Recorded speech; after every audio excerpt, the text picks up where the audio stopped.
We just stepped on their face with a hobnail boot and broke their nose. We just crushed their face. What's up, guys? Welcome back to the Glory UJ podcast, a podcast made of, for, and by the most diehard Georgia fans on planet Earth. And if you are one of those diehard Georgia fans, you want to go ahead and subscribe right now so you don't miss any of this content designed for you guys. Like, comment, all that stuff, guys. Greatly appreciated. But let's get to today's show. We are now officially 1 week into Georgia spring practice, 1 week in the books. And that's glorious, guys. We have some real football back in our lives. We've been craving it for the past couple of months, and here it is for a limited time, but it's back for right now. And we want to eat this stuff up, right? We love it. We live for it, and it's back. So I know that there's this urge to kind of overreact to some of the things that we hear coming out of spring practice. But I do caution you, it is only 1 week. It's the first week, and we've only had one padded practice at this point. So you got to keep that in perspective. There's only so much you can really glean when you're talking about 1 week of practice. However, saying that, this might be irresponsible of me, but look, guys, we've missed football, right? Let's be a little irresponsible here early in spring practice. But there's already some buzz building around one member of Georgia's number 2 rated 2025 freshman recruiting class. And it's not necessarily a name that I think a lot of you would have expected to hear when you think about some of the high-profile recruits in this 2025 class, especially on the offensive side of the ball, guys like Tylen Taylor, C.J. Wiley, Juan Gaston, a 5-star guy on some of the recruiting services at offensive tackle. And don't get me wrong, I'm hearing good things about them too. I'm not saying those guys are bust and like they're overrated. No, that's not what I'm saying. Those guys are doing some good things too. But the one name that I'm hearing more about than any of those guys in this class on the offensive side of the ball is running back Bo Walker.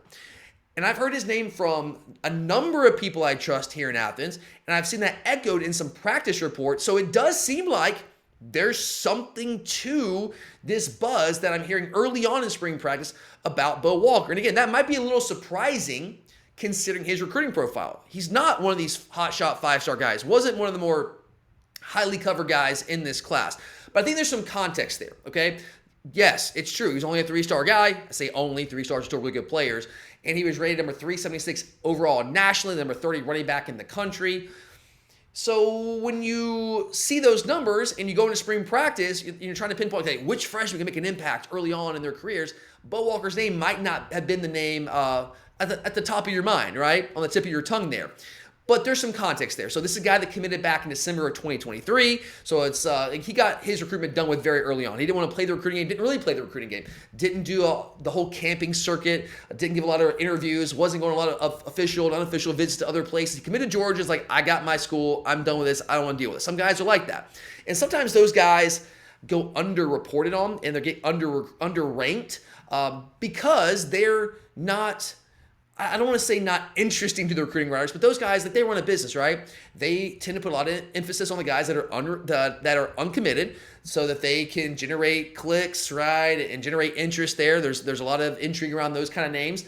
And he didn't do the camp circuit. Those guys weren't seeing him up close and personal. Sure, you can watch his tape, but he also didn't have senior tape out there. So he committed to Georgia and basically was like, my recruitment's done. I don't need to put senior tape out there because, like, I already know where I'm going. They know what I can do. They like my game. I don't need to deal with that. So with all that context, it kind of makes sense that his recruiting ranking maybe didn't fully reflect the type of player that Bo Walker is. And there's also the fact that he's on the smaller side. He's only 5'8", 210, so a powerful, strong 5'8", but maybe not prototypical size at the running back position. So I do think he was a little underranked, and I don't think his ranking really appropriately matched what his skill set is. Because when you watch the tape, you turn on the actual tape, junior tape or not, you see that this guy is just one of those dudes that can play football. He's just a football player, man. And I really liked his tape coming out of high school. I didn't scream his name from the mountaintops when we talked about this recruiting class, and I broke down every single player in this class.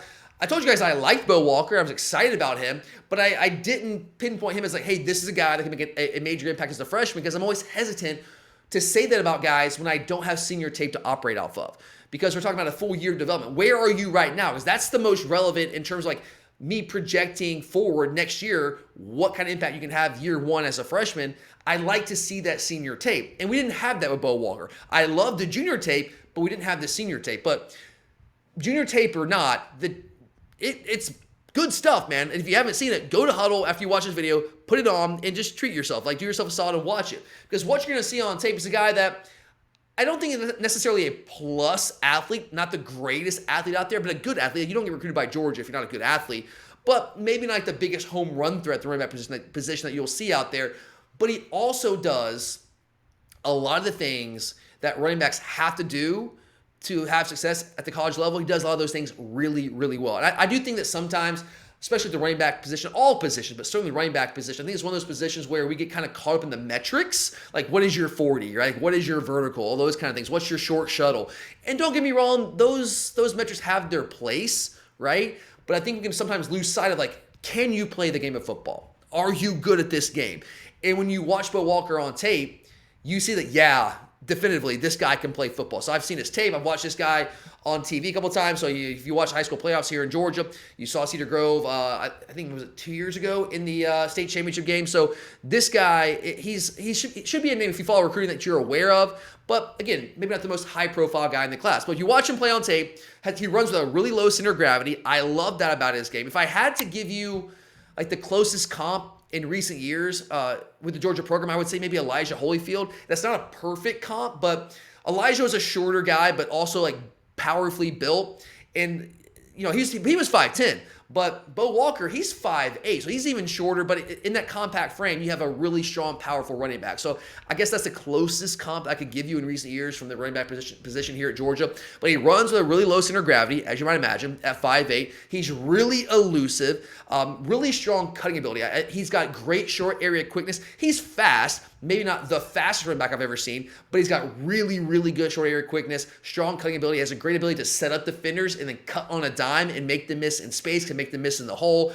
He also has a suddenness to his game, which I love, guys. Like, home run speed is great, but there's other things, other qualities I look for in a running back to me that are far more important than like home run speed. Love home run speed. But that acceleration, that suddenness in your game, that's huge because you got to be able to see the hole and you got to accelerate through that hole. And you see that time and time and time again with Bo Walker. So he's got that suddenness. He has the ability to plant and get upfield very quickly. He's also really instinctual running back, has great vision, and he has that suddenness to get through that hole once he finds it. He's also, even though it may be a smaller frame, but an extremely physical running back. Really kind of just a Kirby Smart type running back.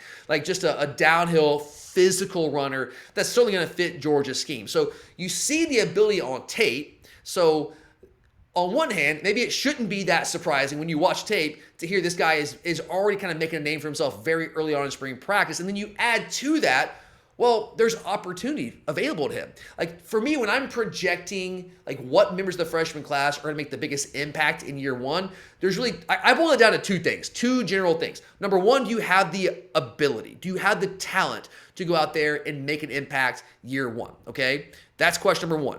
But that in of itself is not enough. It's a prereq to make an impact year one. You got to be talented. You got to be good. But that in of itself is not always enough. You see time and time again, we have a bunch of really talented guys. They don't all make impacts as freshmen because you also have to have the opportunity. Your path to playing time has to be available. And you see that with Bo Walker. You see the talent and he has the path. Because right now, like what's our running back depth chart look like right now? You've got Nate Frazier. He's going to be the feature back. We know that. Branson Robinson and Ryder Robinson are both still banged up with injuries. They're coming back from the injuries. They're not really going to be available this spring. So that leaves you with what? You've got Nate Frazier, Chauncey Bowens, and Dwight Phillips, okay? So Bowens and Phillips were in the 2024 recruiting class. And I like both those guys. I had pinpointed Chauncey Bowens as a guy to watch for this spring. He was on my honorable mention list of my top 10 guys to watch out for this spring. And I had him on that list almost by default because like we need to have a running back too. And if the Robinsons aren't healthy, then he's going to be the next option right there to kind of be like an every down between the tackles guy. Like we love Cash Jones, but he's more of a guy we use in the passing game out of the backfield. Same thing with Dwight Phillips. I think he's more of a versatile athlete you can use in the way that we use Cash Jones. You saw how we used Dwight Phillips last year, not so much lining up and running between the tackles. So I thought Bowens might be that guy we heard some buzz about early in spring practice. And I'm hearing good things about him too. Don't get me wrong. I'm not saying that he's been bad or anything, but it's Bo Walker that is making the most of the opportunities to get more reps than he otherwise would have if we had a fully healthy running back room. So he's got the talent, he's got the opportunity, and he seems to be taking advantage of that opportunity. So there's a long way to go, guys, a long way to go. We don't want to get too far ahead of ourselves. Go back to what I said at the outset of this video. It's only 1 week. It's only 1 week. We got to keep the proper perspective here. But I think we can say at the very least, with the depth situation and the uncertainty with some of the injuries that we have in the running back room, at the very least, it's great to hear that Bo Walker, as a freshman, his first week of practice ever at the University of Georgia, is already making a very positive impression on the coaching staff and the people that are there watching practice. But all right, guys, that's all I got for you here today on the show. Again, if you haven't already, subscribe to this channel right now so you get all the content we have for you guys through the rest of spring, the rest of the offseason, into the 2025 season. All the content designed for you guys, most diehard Georgia fans out there. So subscribe, like, comment, all that's greatly appreciated. And keep coming back for more all spring long, guys. We will have you covered here. But thank you for being here. I'm Tyler, and as always, go Dogs! Man, is there going to be some property destroyed tonight. 26-21. Dogs on top.